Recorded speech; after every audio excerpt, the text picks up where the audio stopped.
વિદ્યાર્થી મિત્રો, આજના લેક્ચરમાં અમારી યુટ્યુબ ચેનલમાં આપનું સ્વાગત છે। આજનો લેક્ચર છે આપણો ધોરણ 9 ગણિત, ચેપ્ટર નંબર 11 પૃષ્ઠફળ અને ઘનફળ, જેમાં આજે આપણે સ્વાધ્યાય નંબર 11.2 નો દાખલા નંબર 8 અને 9 કરવાના છીએ। હવે દાખલા નંબર 8માં શું કીધું છે કે સ્ટીલના અર્ધ ગોળાકાર વાટકાની જાડાઈ એટલે ઊંચાઈ કહેવાય। જાડાઈ એટલે શું કહેવાય? ઊંચાઈ। એટલે આપણે એને h વડે દર્શાવીશું। કેટલી આપી છે? 0.25 આપી છે।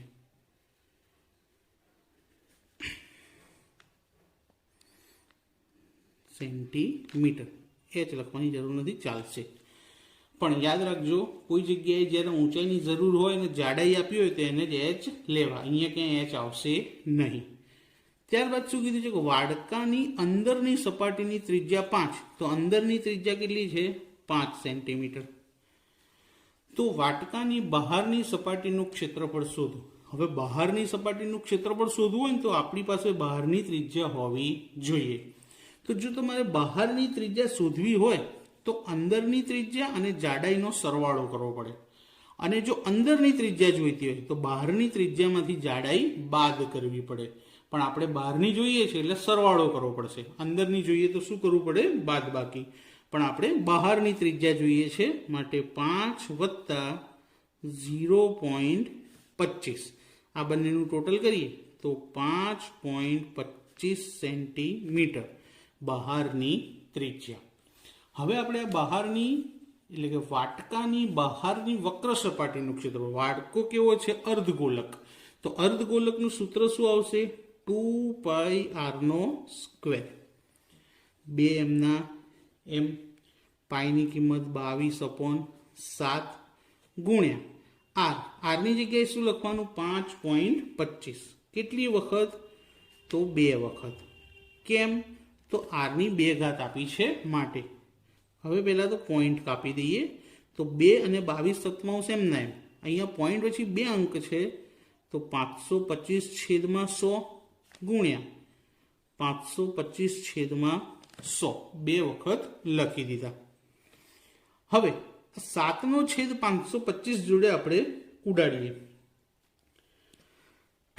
અથવા એવું બની શકે કે 100નો છેદ પણ ઉડાડી શકાય, પણ 7નો છેદ ઉડાડીશું તો પણ ચાલશે। તો જો 7 અને 525નો ભાગાકાર કરીએ તો 7 49, 52માંથી 49 એટલે 3 અને 5 35, 50 એટલે કે 75 × 525 થાય।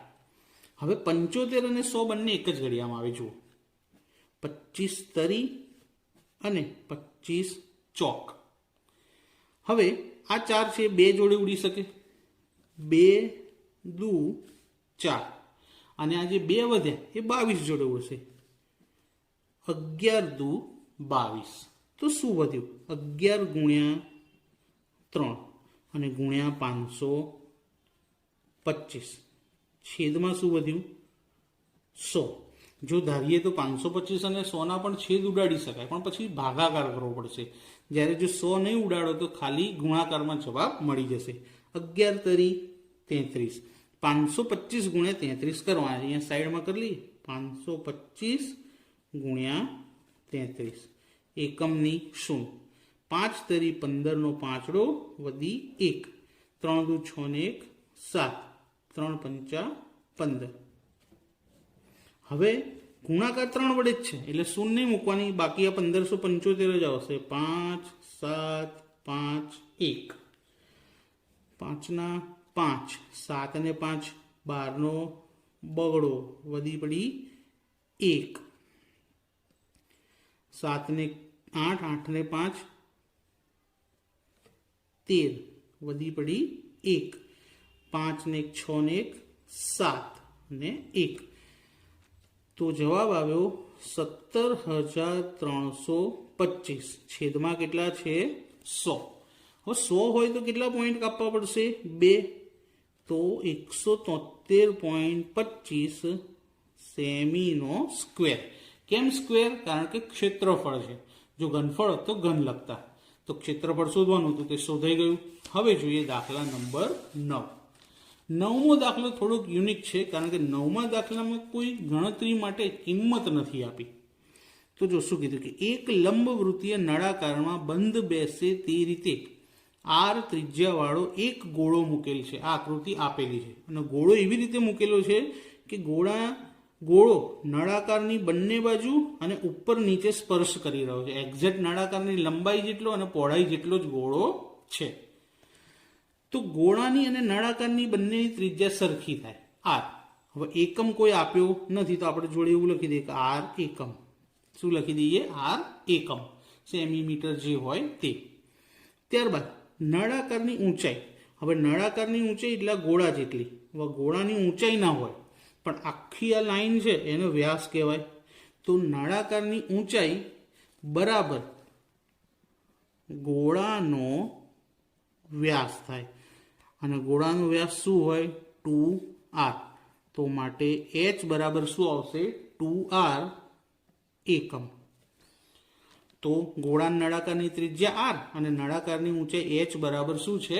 2r. શોધવાનું સૌથી પહેલું શું કીધું છે? ગોળાની વક્ર સપાટીનું ક્ષેત્રફળ. તો ગોળાની વક્ર સપાટી, હવે ગોળો અને એની વક્ર સપાટી આવે 4πr². હવે અહીંયા તો 4πr², આરની કોઈ કિંમત આપણી સાથે છે નહીં, તો અહીંયા શું લખી દઈશું આપણે? એકમનો સ્ક્વેર અથવા ચોરસ એકમ એવું લખી શકાય. ત્યારબાદ નળાકારની વક્ર સપાટી. નળાકારની વક્ર સપાટી બીજા નંબરે છે. જો નળાકારની વક્ર સપાટી 2πrh. ની કિંમત આપણી પાસે છે કેટલી છે? 2r. તો 2πr ગુણ્યા h ની જગ્યાએ શું આવશે? 2r. તો 2 ગુણ્યા 2 એટલે 4 પાઈ. r ગુણ્યા r એટલે r નો સ્ક્વેર. અહીંયા પણ શું લખી દઈશું? એકમ સ્ક્વેર. હવે 2 જવાબ મળી ગયા. ત્રીજામાં શું કીધું છે? 1 અને 2 માં મળતા ક્ષેત્રફળનો ગુણોત્તર. તો ગુણોત્તર લઈ લઈએ કે ગુણોત્તર બરાબર 1 માં શું હતું? ગોળાની વક્ર સપાટીનું અને 2 માં શું હતું? નળાકારની વક્ર સપાટીનું.